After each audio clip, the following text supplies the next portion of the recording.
खबर जयपुर से है, जहां प्रदेश की 2 राज्यसभा सीटों के लिए बीजेपी ने प्रत्याशियों के नामों की घोषणा कर दी है। बीजेपी ने मदन राठौड़ और चुन्नीलाल गरासिया को अपना प्रत्याशी बनाया है। समाचार प्लस से खास बातचीत में मदन राठौड़ ने कहा कि पार्टी ने मुझ पर विश्वास जताया है। मैं उनकी अपेक्षाओं को पूरी करने के लिए कृत संकल्पित हूं। धैर्य रखने वाले कार्यकर्ताओं को पार्टी सही समय पर सम्मान जरूर देती है। मैं प्रदेश की जनता से जुड़े मुद्दों को उच्च सदन में उठाऊंगा। बीजेपी ने राज्यसभा की 2 सीटों के लिए उम्मीदवारों की प्रत्याशियों की घोषणा कर दी है। पूर्व उप मुख्य सचेतक मदन राठौड़ और चुन्नीलाल गरासिया को इस बार राज्यसभा के लिए प्रत्याशी बनाया है। हमारे साथ है मदन राठौड़, हम उनसे बात करेंगे। सर, सबसे पहले तो आपको बहुत बहुत बधाई और शुभकामनाएं। किस तरीके बहुत बहुत धन्यवाद। पार्टी ने आपको राज्यसभा के लिए उच्च सदन के लिए प्रत्याशी बनाया, किस तरीके से देखते हैं आप? मैं तो ये सोचता हूँ कि पार्टी सही निर्णय करती है कि किस पुर्जे का उपयोग कहाँ लेना चाहिए, किस सिपाही का उपयोग किस मोर्चे पर लेना चाहिए। तो पार्टी ने निर्णय किया, ठीक है, मुझे जहाँ भेजा जा रहा है तो मैं भी वहाँ पर जो अपेक्षाएं हैं पार्टी को उसको पूरा करने के लिए मैं कृत संकल्प हूँ। निश्चित रूप से पूरा करने का प्रयास करूँ।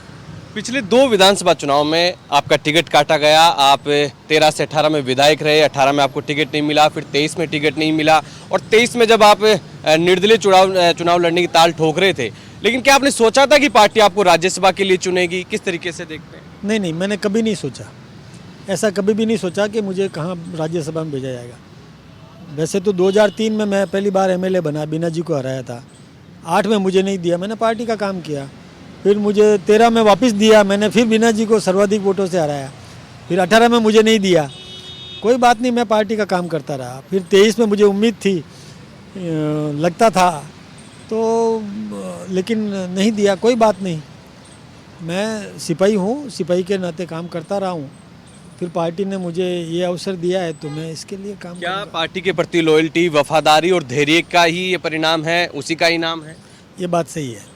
मैं तो आपके माध्यम से मैं प्रत्येक नागरिक को भी ये संदेश देना चाहूँगा कि धैर्य रखें, नेतृत्व पर भरोसा रखें और परिवार का मुखिया निश्चित रूप से हर व्यक्ति को, उसके परिवार के हर सदस्य को उचित सम्मान देता ही देता है, देगा। कहा जा रहा है कि जब आपको बहुत उम्मीद थी 2023 में कि आपको विधानसभा टिकट मिलेगा और टिकट कट गया तो आप चुनाव लड़ने के लिए ताल ठोक रहे थे, प्रधानमंत्री का फोन आया आपके पास? देखिए, ये बात बिल्कुल सही है कि जब किसी भी व्यक्ति को यदि अपेक्षा होती है तो उम्मीद होती है कि मुझे यहाँ अवसर मिलेगा और नहीं मिलता है तो थोड़ा बहुत मन में उसके आता है। लेकिन मैं दायरे में था, अनुसार मतलब मैंने नॉमिनेशन फाइल किया जरूर, लेकिन विद इन द पीरियड 9 तारीख को विड्रॉल की तारीख थी, उसी दिन सुबह ही सुबह संदेश मिला, मदन राठौड़ जाकर के विड्रॉ करो। तो मैं बिल्कुल तैयार हो गया। मैं एक लफ्ज़ नहीं बोला, मैंने कोई सवाल नहीं किया, कोई किसी भी प्रकार का कोई नाराज़गी प्रकट नहीं की, कुछ भी नहीं, चुपचाप जाकर के विड्रॉ की।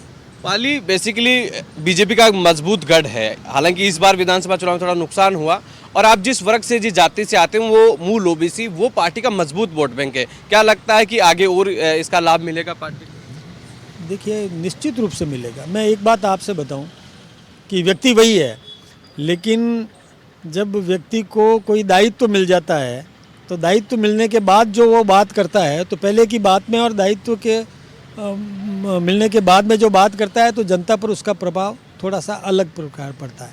तो जब मुझे यदि अवसर मिला है और जैसा कि अपेक्षा लगता है कि, तो निश्चित रूप से इलाके में मैं पार्टी के लिए काम करूंगा और मेरा समाज तो पार्टी से जुड़ा हुआ है।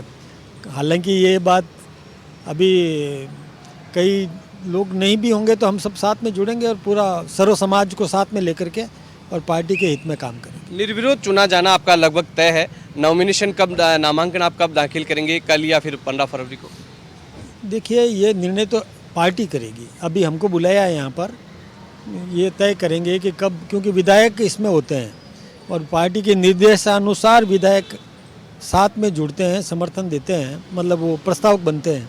तो पार्टी अभी तय करेगी उस हिसाब से। आखिरी सवाल मेरा, आप उच्च सदन में जा रहे हैं, देश की सबसे बड़ी पंचायत के उच्च सदन में आप जाएंगे, किस तरीके की प्राथमिकताएं आपकी रहेगी प्रदेश की जनता के लिए? देखिए, अभी राजस्थान में पानी की कमी है। जब अभी ईआरसीपी के लिए भी कितना लंबा समय गुजर गया और अभी जाकर के स्वीकृतियाँ जारी हुई है। ऐसे ही हर किसान को अपने खेत में यदि पानी मिल जाए तो हमारे राजस्थान का किसान बहुत मेहनती है, पंजाब के किसान से भी ज़्यादा मेहनती है। तो हम ये प्रयास करेंगे कि नदियों को जोड़ने वाली जो योजना है उसको अपन ताकत कैसे दे सकें, उसको पूरा करवाने में हम क्या कर सकते हैं। दूसरा, हमारे यहाँ पर रॉ मटेरियल्स बहुत है, तो उस रॉ मटेरियल का एक्सपोर्ट नहीं हो और यहीं उसका उपयोग हो सके, इस दिशा में कुटीर उद्योगों को प्रोत्साहन दिलवाना, ये सब काम हम करेंगे ताकि रोज़गार की जो समस्या है नागरिक को वो भी मिट सके। और इसके अलावा बाकी जो कुछ भी, वैसे आप जानते हो राज्यसभा में तो लोकसभा में जो विषय आता है उसी बिंदु पर आगे चर्चा करना पड़ता है, तो ज़्यादा समय तो उसमें लग जाता है। हालांकि लंबा चलता है, राज्यसभा लंबे समय तक चलती है, विधानसभा भी बहुत कम समय चलती है, लेकिन राज्यसभा और लोकसभा लंबे समय तक चलती है। तो जहाँ भी अवसर मिला किसी भी प्रकार से, हम ये प्रयास करेंगे कि हम राजस्थान की जनता की सेवा कर सकें, विकास में हम कुछ न कुछ अपना योगदान दे सकें।